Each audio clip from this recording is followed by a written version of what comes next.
Dear student, एक बार फिर से आप सभी का स्वागत है हमारे स्पोकन क्लास में। हम इस क्लास में सीख रहे हैं इंग्लिश बोलना, वो भी बहुत ही शॉर्ट में। जी हाँ, बहुत ही शॉर्ट में हम लोग इंग्लिश बोलना सीख रहे हैं। आज आप लोगों को मैं बताने जा रहा हूँ सिंपल फ्यूचर टेंस। जी हाँ, सिंपल फ्यूचर टेंस क्या है, यहाँ किस प्रकार का सेंटेंस बनाया जाता है, मैं आप लोगों को सिखाऊंगा।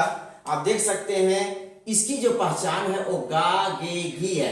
सिंपल फ्यूचर टेंस की जो पहचान है वो हिंदी वाक्य के आखिर में, हिंदी वाक्य के अंत में गा गे घी इस तरह का रहेगा। जैसे मैं अंग्रेजी बोलूंगा, वह अंग्रेजी नहीं बोलेगा। क्या तुम अंग्रेजी बोलोगे, हम अंग्रेजी कब बोलेंगे।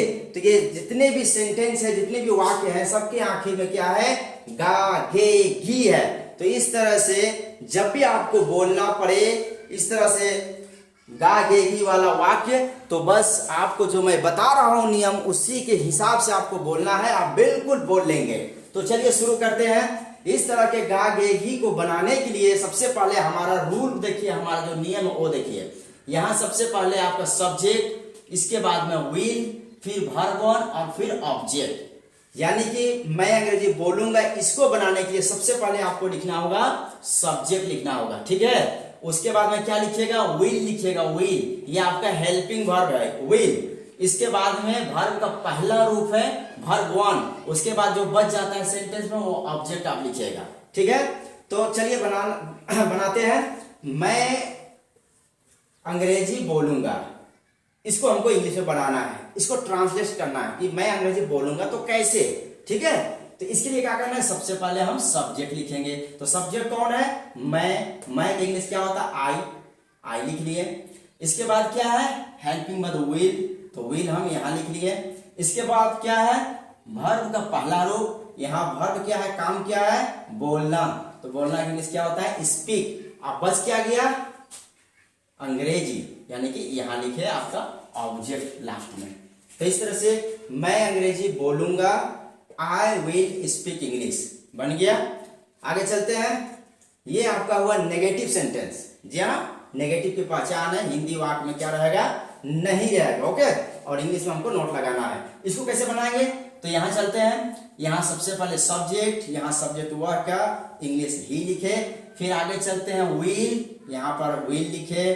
फिर आगे क्या है, नोट, फिर हम नोट लिखे। फिर क्या है, वर्ब वन, तो फिर वर्ब वन लिखे। और फिर क्या है, ऑब्जेक्ट, ऑब्जेक्ट क्या है, इंग्लिश। तो बना क्या, he will not speak English, he will not speak English, वो अंग्रेजी नहीं बोलेगा, ओके। तो नेगेटिव बनाने का जो नियम है वो क्या है कि हेल्पिंग वर्ब के बाद यानी कि विल के बाद हम नोट लगाते हैं। ये रूल आपको याद करना होगा। अगर आप चाहते हैं इंग्लिश बोलना तो ये रूल को आपको याद करना पड़ेगा, ठीक है। अब आगे चलते हैं इंट्रोगेटिव। क्या तुम अंग्रेजी बोलोगे, किसी से पूछ रहे हैं, क्या तुम अंग्रेजी बोलोगे। तो इसको बनाने के लिए हम क्या करेंगे, तो सबसे पहले हम विल लिखेंगे। आपका रूल बता रहा है कि सबसे पहले क्या लिखना है, जब क्या वाला वाक्य रहे, शुरू में ही क्या आ जाए, तब हम क्या करेंगे, तो हम सबसे पहले विल लिखेंगे। यहां पर हम देखिए विल लिख लिए। इसके बाद क्या है, सब्जेक्ट बोल रहा है, तो सब्जेक्ट क्या है, कौन इंग्लिश बोलेगा, तो यू ना, लिख लिए। तुम का इंग्लिश यू, ये भी हो गया, ये भी हो गया। अब क्या बचा, वर्ब। तो वर्ब क्या है, वर्ब आपका है बोलना, स्पीक, वो भी लिख लिए। इसके बाद क्या है आपका ऑब्जेक्ट, ऑब्जेक्ट क्या है, इंग्लिश। तो क्या तुम अंग्रेजी बोलोगे, इसको कैसे बनाएंगे, विल यू स्पीक इंग्लिश, ठीक है। क्या तुम अंग्रेजी बोलोगे, विल यू स्पीक इंग्लिश, ऐसे हम बोलेंगे। फिर आगे है, हम अंग्रेजी कब बोलेंगे, कब बोलेंगे, याद रखिए क्वेश्चन वर्ड यहां आ गया, कब बोलेंगे, ठीक है। तब इसको हम बनाएंगे इस रूल से।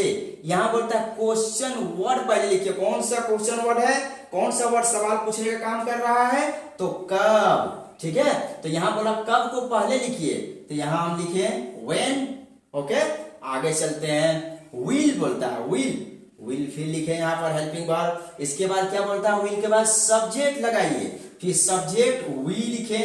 अंग्रेजी कौन बोलेगा, हम नहीं, तो हम इंग्लिश वी हुआ, ओके। इसके बाद चलते हैं वर्ब वन। वर्ब वन क्या है, स्पीक। इसके बाद फिर क्या है आपका ऑब्जेक्ट, यहाँ ऑब्जेक्ट लिखिए।